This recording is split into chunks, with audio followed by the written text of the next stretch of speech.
네, 한 강의 바로 들어가도록 하겠습니다.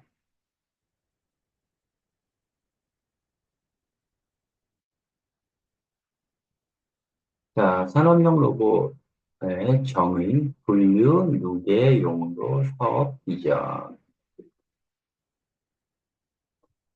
자, 우선 산업용 로봇의 계열도 정의와 분류인데요. 우선 뭐 산업용 로봇은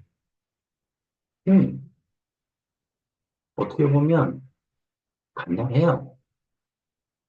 본체 및 저장 장치가 있고, 본체라고 하는 건 이 로봇 본체, 매니플레이터가 되고요. 저장 장치는 이 컨트롤러가 되겠습니다.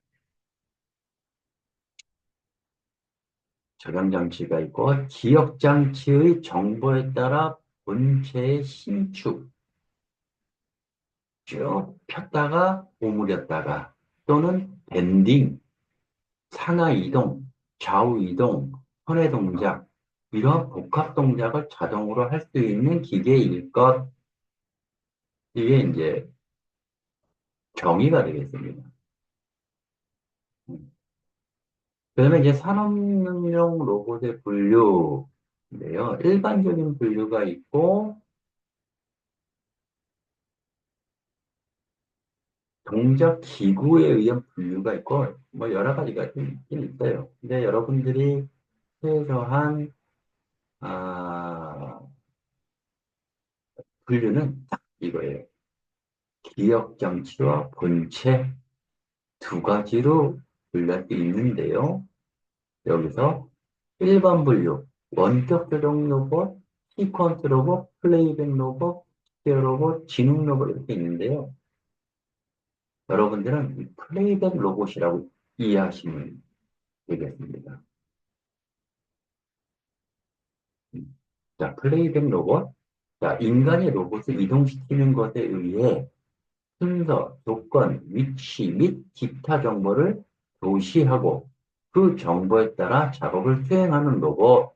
자, 시퀀스 로봇보다 범용성이 뛰어나기 때문에 도시보다 복잡한 작업을 로봇에 지시할 수 있다. 뭐 원격 조종 로봇, 뭐 시퀀스 로봇, 스치제어 로봇, 지능 로봇. 지능 로봇에 에, 요즘 관심이 상당히 많죠. 예, 굉장히 많죠. 예. 실질적으로 우리 산업용 로봇도요. 산업용 로봇도 그 AI가 일부 좀 들어가 있습니다. 그거는 이제 배워가면서 얘기를 나눠보도록 하겠습니다. 자, 여기서 중요한 거는 플레이백 로봇이다. 우리가 배우는 로봇은 자, 원격 조정, 시퀀스 로봇, 플레이백 로봇. 아주 비슷하죠? 비슷한데 사람이 있는 거는 하나, 두 개죠. 근데 원격 조정 같은 경우는 여기 프로그램 펜던트가 하나 있죠. 본체에 이제 단순한 부분들이 좀 있죠. 근데 우리 플레이백 같은 경우는 컨트롤러가 있고 매니플레이터가 있고 동작 기구의 분류가 있는데요. 동작 기구는 뭐 직각 좌표 로봇 또는 직교 좌표 로봇, 직각 좌표, 원통 좌표, 그다음에 극좌표, 관절 로봇. 자, 우리가 많이 관절 로봇이에요. 퓨라누리에는 스킵하겠습니다. 이게 옛날 거기 때문에 이것도 업그레이드 해야 되는데 현재 한 55만 대 정도 출하가 돼 있습니다. 작년 기준이요. 자, 그다음에 산업용 로봇의 용도인데요. 용도인데 여기서 이제 봐야 할 것이 뭐냐면 아크 용접, 컷 용접인데요. 여러분들이 로봇을 만지기 시작하면 컷 배울 때는요, 이 악용접으로 하는 게 가장 효율적이에요. 효과적이에요. 여기 스쿼트 용접 같은 경우는 이제, 이제 고정팁과 상부팁이 있는데요. 좀, 뭐, 0.1mm, 0.2mm, 뭐, 그렇게 이거는 아주 정도를 요하지는 않아요. 하지만 악구용접은 정말로 뭐 1mm, 2mm, 0.1mm, 0.5mm 그 부분까지 손을 대기 때문에 이 러프한 로봇을 가지고 배우는 것보다 이 정교한 로봇, 정교함을 요구하는 이 아크 로봇으로 배우는 게 어, 훨씬 좋습니다. 또 여기서 보면 아크 용접이라고 하면 이쪽에 좀 더 확대를 해보면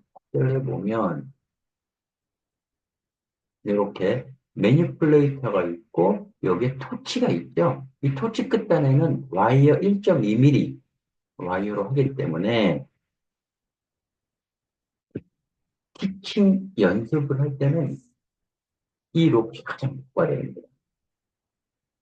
그 다음에 핸들링 로봇.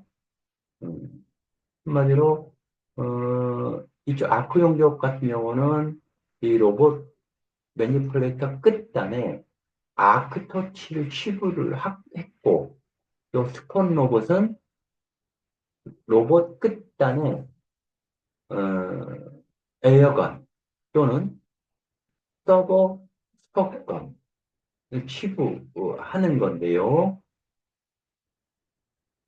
이 핸들링 같은 경우는 이 끝단에 핸들, 쉽게 얘기해서 뭐 물건을 짚기 위한 그런 핸들을 치부를 합니다. 이 협동 로봇은 사람과 로봇이 같이 작업을 하는 부분인데요. 여기서 생각을 해야 될 게 뭐냐면 이 핸들링 로봇이라든지 아크 용접이라든지 스토리 용접 로봇이라든지 이 부분은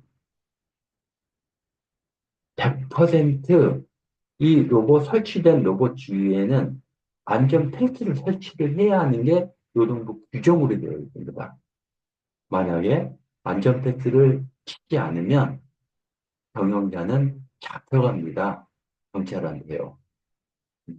진, 진정성 있는 얘기입니다. 하지만 협동 로봇은 펜스 안 쳐도 됩니다. 이 사람이 같이 움직여도 속도가 빠르거나 충격이 심한 그런 동작을 하지 않습니다. 단점으로는 사이드 타임이 좀 늦다는 얘기죠. 장단점이 있긴 있어요. 그다음에 크림 로봇. 여기에 보면 액정, 진공용, 대기용. 자, 무슨 얘기냐면 액정, 자, FPD 로봇이거든요. 자, 상판 디스플레이, 액정이라고 하죠.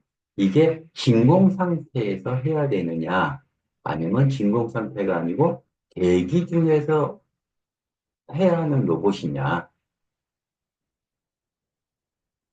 또 밑에 또 뭐 하나가 있죠? 자, 세미스타 M 시리즈 해가지고, 이건 그 반도체 로봇입니다. 반도체 로봇. 그 다음에 도장. 자, 아까 전에도 1강의 때 잠깐 얘기를 한 것 같은데, 이 도장 로봇은 뭐냐면 자동차 외장 바깥쪽에 도장을 할 때, 이 전용 로봇으로 도장을 합니다.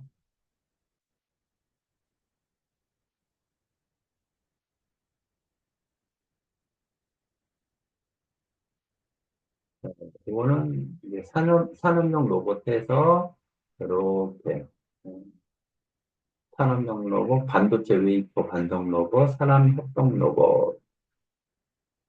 이건 넘어가겠습니다.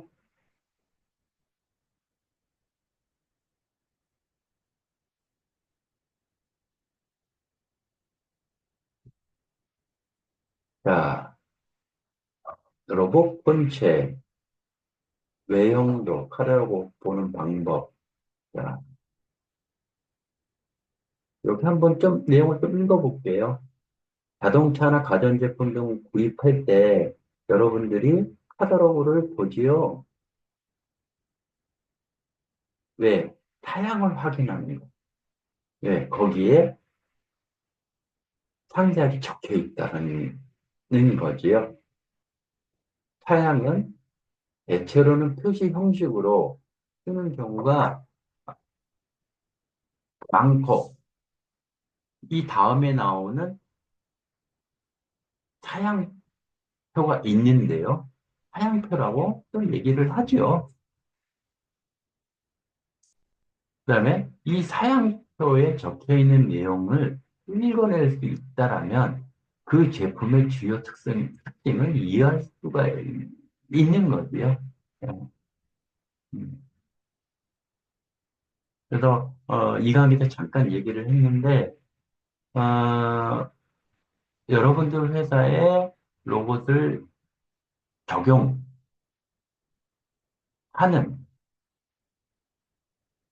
상황이 되면 그 로봇에 대한 검토를 해야 하는 부분들이 되게 되죠. 그 검토를 하는데 뭘 갖고 합니까? 사양서 가지고 하죠. 이게 사양서에 나오는 전 세계 로봇 메이커는요, 이 정도의 내용은 무조건 나옵니다. 사양서에. 사양서에. 이걸 좀 더 확대해서 본다면, 자, 동작 형태, 수직 다관절 로봇이군요. 음, 수직 다관절 또는 수평 다관절이 나오죠. 지금 우리가 배우는 것들은 100% 수직 다관절입니다. 그다음에 자유도, 축수라고 얘기를 하는데요. 여러분, 자유대 6축, 즉, 6개의 축이 있다는 얘기예요. 6개의 축이 있다는 얘기는 무슨 얘기냐면 6개의 모터가 있다는 얘기입니다. 컨트롤 라인은 6개의 앰프가 있다는 얘기예요. 가반 주행량 6km.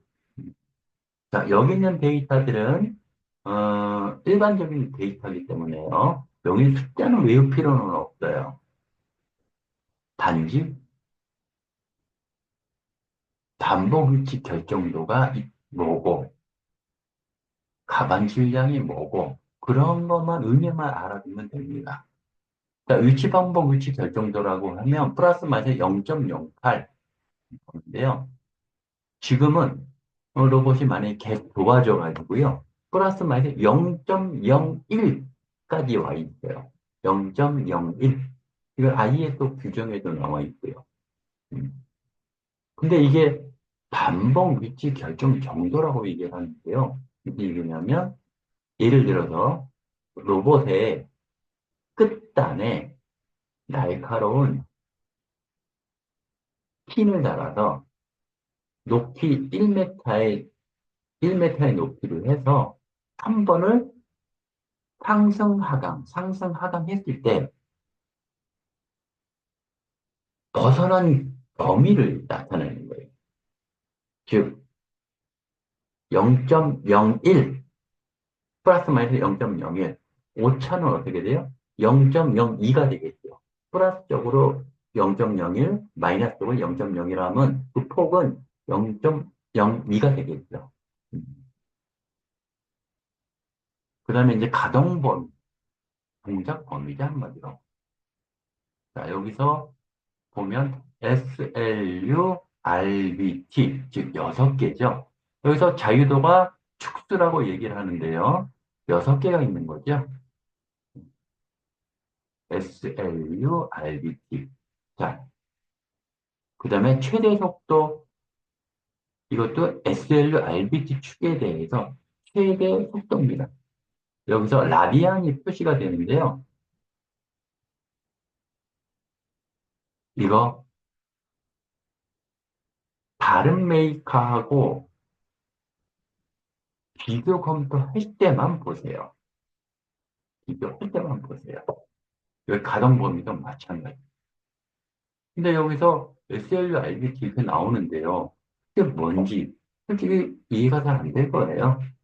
그래서 이렇게 확대해서 본다면 이쪽에서 보면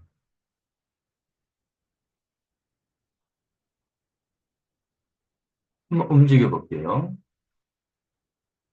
자, S, L, U, R, B, T 이렇게 나오죠. 밑에 여기 대문자 XY 보지 마시고요. S 마이너스 X 플러스 L 마이너스 L 플러스 U 마이너스 U 플러스 R 마이너스 R 플러스 B 마이너스 B 플러스 T 마이너스 T 플러스 즉 SLU RBT 왜 두 개씩 있냐? 정방향 역방향입니다. 자, S 한번 올려볼게요. 움직여볼게요. 이게 S축입니다. S 플러스 S 마이너스 L 플러스 L 마이너스 U 플러스 U 마이너스 R 플러스 R 마이너스 B 플러스 B 마이너스 T 플러스 T 마이너스 이걸 얘기하는 겁니다. 가만히 볼까요? 다시 자, T T축입니다. 한마디로. 한마디로 T축. 그 다음에 B축 이렇게 되는 거예요. 즉, 요 암 안에 모타가 있고요. 타이밍 매트로 얘를 구동시키는 거예요. 그 다음에 R축 이렇게 되는 거죠. R축. 자, 요 부분 한번 확대해서 볼까요? 부분 이렇게 R축이 움직이는 거예요. 그 다음에 U축 어디요? 이렇게 되는 거죠. 요거를 좀 확대해서 볼까요? U축. 그 다음에 L축.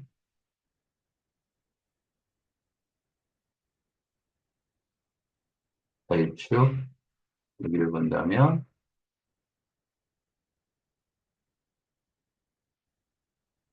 L축.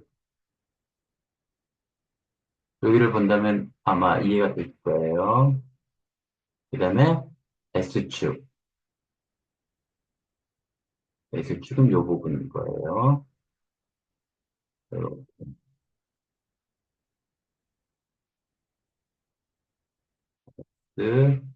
여기, 요 부분이 이제 경계선이거든요. 이렇게, 이렇게.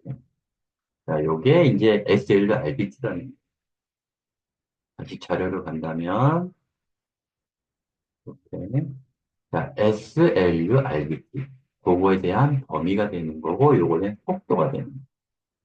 또 우측에 보면 이제 또 부하가 나오는데요. 허용 부하, 설치 환경, 전원 용량. 자, 전원 용량은 1.5kV면 보증되고요. 설치 환경은 일반적인 거예요. 0도에서 45도, 별로가 없을 것, 빈도는 0.5G 이하일 것. 음.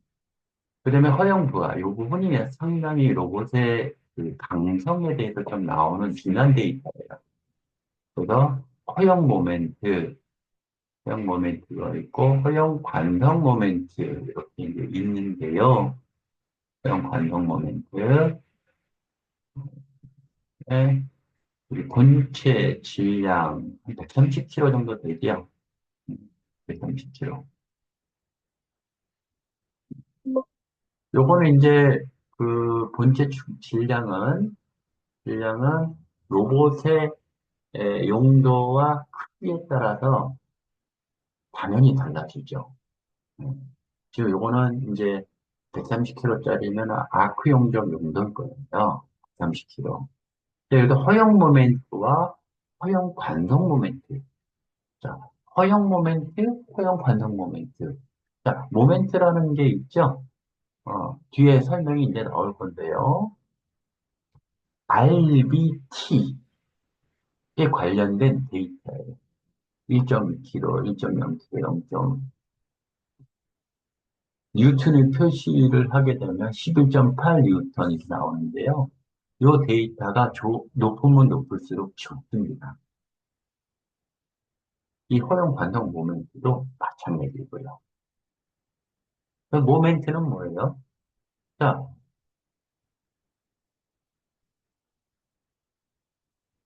사람 몸통을 기준으로 해서 오른손 팔이 긴 사람하고 짧은 사람, 길게 했을 때는 들고 있기가 어렵죠.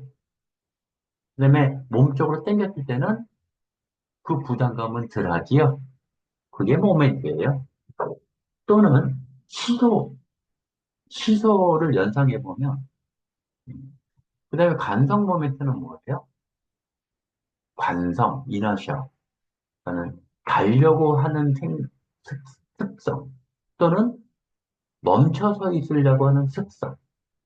아, 그거를 관성이라고 그러죠. 음.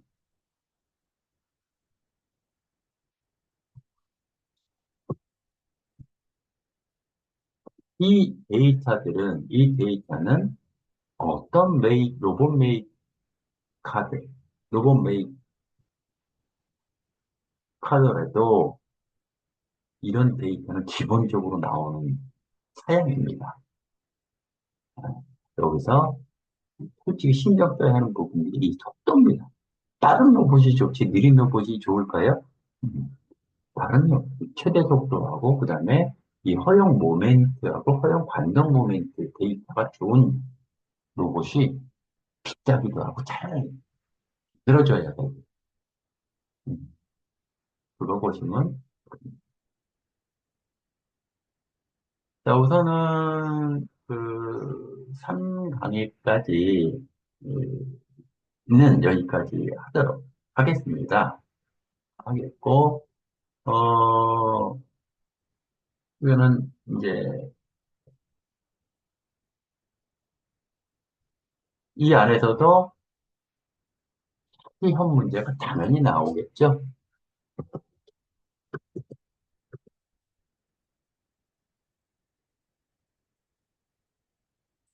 여기까지 나는 이 얘기를 듣거나 듣는 사람들은 아마 듣는 학우들은 뭐 출석에 전혀 문제가 없겠죠. 자, 3강의, 2주차 3강의도 여기서 마치도록 하겠습니다. 자, 일주일 동안 어, 동화상을 잘 보기 바랍니다. 이상입니다.